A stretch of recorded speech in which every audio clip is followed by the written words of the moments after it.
Ikiwa unahitaji amani na utulivu wa nafsi, shikamana na mambo haya matano. Jambo la kwanza ni kuswali swala ya alfajiri ndani ya wakati wake.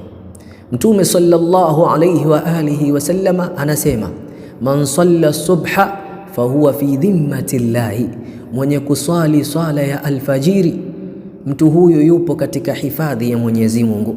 Katika siku yako hiyo yote hautapata kitu cha kuikera nafsi yako, kwa sababu unakuwa katika hifadhi ya Allah azza wa jalla, mbora wa wenye kuhifadhi. Jambo la pili, jitahidi sana kusoma Qur'an. Muislamu, hakuna dhikri kubwa kama Qur'an.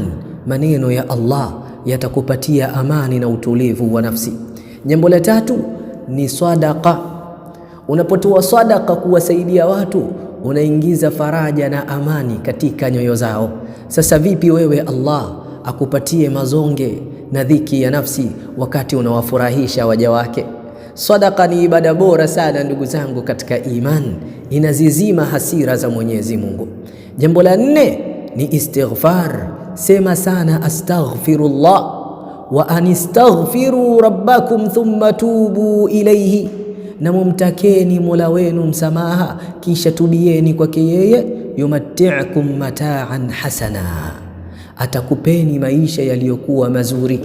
Unapofanya kosa hakikisha unatubia haraka, usilimbikize makosa, hujui unaondoka lini katika hii dunia. Lakini jambo la mwisho ni dhikri kwa ujumla wake.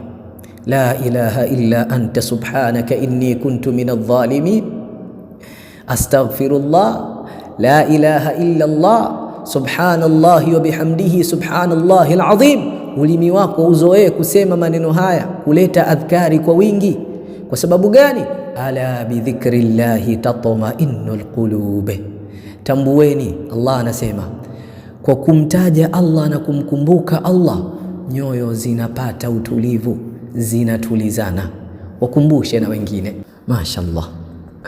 Ha ana Yasin Al-Haythami, Allah kubariki.